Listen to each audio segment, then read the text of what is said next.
I'm going to have to put on a few more minutes because I was cut off when I mentioned that Allah hates it when people say He has a son. Yes, I was cut off from that. So are you surprised? I'm not. So now let's just say what I mean by that. We need some clarification. So we know that that's the main difference between us and the others who say other things.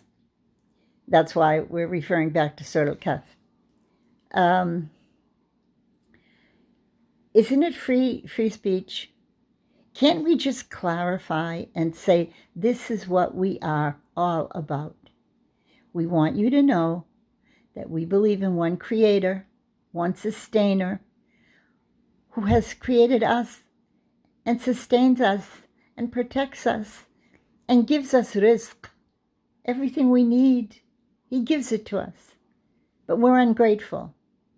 So the least we can do is to say it out loud and clear.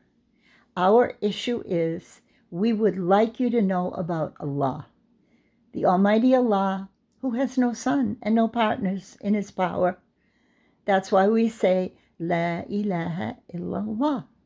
So, is that such a problem? You don't have to accept it. There's no coercion. We're not going to hurt you. We would just like you to know that this is what Islam is all about. It's called Tawheed. And there is one Almighty Creator. He sent messages to the world to clarify. That was the reason for all the prophets. Why did they come? To tell you that there is only one Creator. His name is Allah. So how much of that are we promoting and teaching and publicizing? And when the opposite has totally been given free rein since the country was founded, Christians more or less do all the Dawa. They do the Dawa. And so be it. Separation of church and state, right? But that doesn't mean we can't say anything. It doesn't mean we have to be worried. I mean, the immigrant types of Muslims who are here are always looking over their shoulder now, worrying, am I going to be arrested or am I going to be deported because I'm a Muslim? Or, well, one thing is for sure. If you are living here, the onus is on you to speak. And they don't. And their children are very confused. These children are in public school. And they are hearing stories that they're exposed to incidences that their parents don't have a clue about what's going on. It's extremely, it's out of the realm of whatever their parents could ever even dream that would be happening. A lot of homosexual agenda in the schools. This is very disturbing because Allah hates this and has condemned this in 7 different places in the Quran. I have lessons, many lessons. You can just scroll down and see how many times I've clarified and given you chapter and verse about this. It's unquestionable. Allah hates it and doesn't want it. However, we're not allowed to beat up these people or kill them. This is what they try to say, though. They're trying to make it a truism that Muslims will kill gay people. And that's not true. We will warn them. We will tell them.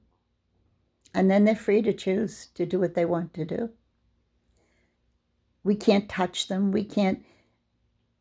Now, there is, of course, I was just going to say we can't push them off high places, because you'll hear that, and that is part of the behavior of some of the Sahaba and Tabi'in. There are some seerah which mention that this was the punishment of people that were caught doing that. Caught now. Notice I said caught in the act, okay? You know, there's always been a big question about, is it considered zina? Should they be stoned? No, it's not like that. Well, Prophet Muhammad never did anything about it, actually, when he was alive. This issue comes in the days of the Sahaba and Tabi'in. What would be the punishment? What would be, you can say, the legislative Sharia law type of punishment? And all that we can really ascertain is that there was a time when they were pushed off of high places. However, you're in America now, and this is never going to happen. I mean, it would be impossible, I think.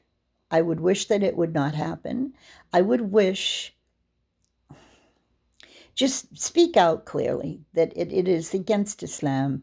We don't accept it. We never will. We think it's wrong. And leave it at that. But at least say something. Because the children now, they're hearing about this. They're watching it. Things are going on. And if you're a parent and you have children, you have to deal with this. You have to come right out and talk to them and show them the verses and make sure they understand, because it's growing by leaps and bounds. This whole LGBTQ, whatever. There are so many letters they add on. I don't recall it all, but now I can go to sleep and my conscience will be cleared, I hope, because today, you know, I really go out, but today I was out for a while. And whenever you're out, you see things. You know, Prophet Muhammad said at the end of times, we should stay close to our homes, because there will be some trouble. And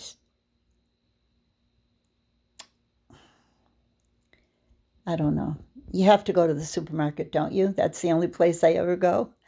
I don't go out to eat anymore like I used to. And I do take a walk now and then around the neighborhood. I'm not afraid. I just say my dua.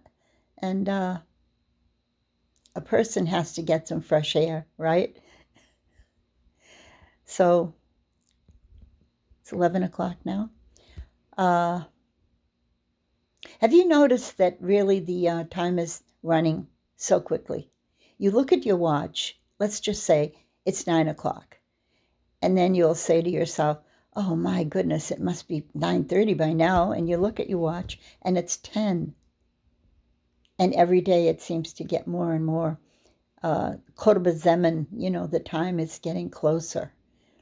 And now you have all these, I guess you could say, phantasmagorical ideas, films being made about time travel.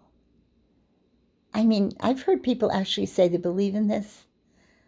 I don't know. I don't delve into those things, you know. Anything that's like that, it doesn't hold any fascination for me whatsoever. But you know what I'm going to do before I go to sleep? No, you know what I'm going to do? I'm going to ask a friend tomorrow that I know that's techie. And I'm going to say to her, I want to attach that lecture by Hamza Yusuf about math and science to one of my videos. I hope that's allowed. I hope I'm not breaking any code of, you know, if it's a song that's popular, they'll say, oh, copyright laws, you've broken them. And I don't think so. He's a Muslim, and he should be happy that I'm promoting this theory that he has about math and science, and taken from the great Sheikh al-Ghazali. And I'm going to do that. I think I will do that tomorrow. So that will be something new, innovative, interesting, I hope. because sometimes, I really prefer to just do Quran. That's really my preference. But I've been told by some people that, don't you want to mix it up a little bit? Like, do something different. And I say, well, I prefer to just teach them what they really need, which is the Quran and Hadith. And I did the Arbaun and Nabawi. See, Nabawi, no. Arbaun and Nawawi, not Nabawi. Arbaun and Nawawi. I'm falling asleep right now. The 40 Hadith of Imam and Nawawi, who was a great muhaddith from Syria. I've done many of those. If you scroll down, you'll find them. I think I covered that pretty well. But yeah, I'll do some more this week. I mean, when somebody says something like that to you, you should take heed, because some of the people's comments are very helpful, and I do listen, and I will do what you asked me to do. I'm going to try my best. It's going to be freezing tomorrow.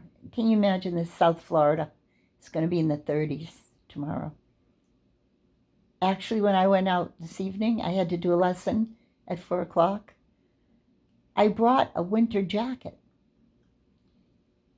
and like a fleece jacket with a zip. And when I came out it's about 6:30, it was 4 to 6:30, it was cold. And I'm really happy that I had it with me. The weather was cold. Cold in South Florida. So just that in of itself, just the weather being so weird, is a sign, because Allah controls the winds, etc. So I'm going to say Assalamu alaikum wa rahmatullahi wa barakatuh. Pleasant dreams. My mom would always say pleasant dreams. And I do have pleasant dreams. I always have pleasant dreams, but I don't remember them much. Rarely will I have a mini nightmare. It only lasts like 2 minutes, and it's scary, but it's so rare. I probably get one a year, because I say so much dua when I go to sleep. Do you know what you should say? I'll remind you before I hang up. When you go to sleep, you're supposed to say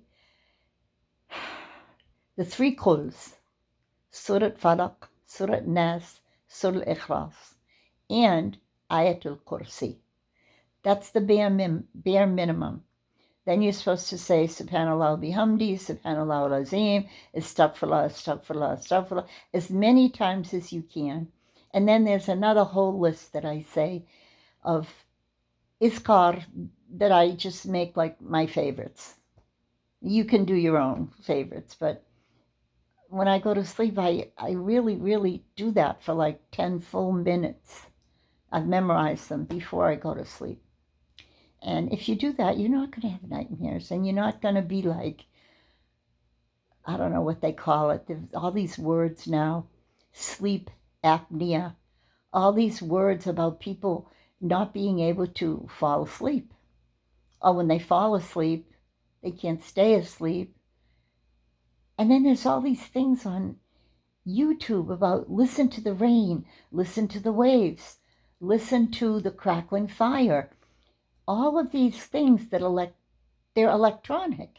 They come from your phone. So I think it's not wise to have your phone playing these kinds of things, because from what I understand, electricity emits something. I don't have the words. I told you I'm not good in science. But if something's electric, or this thing that I'm holding right now in my hand,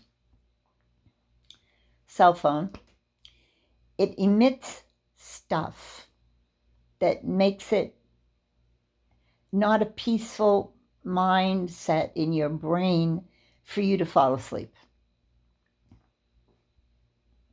Makes sense that it would be not correct, but I really do feel that people that tell you should put your phone away an hour before you go to sleep so you can have a very restful sleep. I can't say I do that, though, because I don't. I have to tell you the truth. I confess. I have this phone in my hand till it's time to say goodnight. And then I put it aside and I say, probably, if you put it all together, it will be 10 minutes, 15 if there's something I really, really want, and I make more dua for it.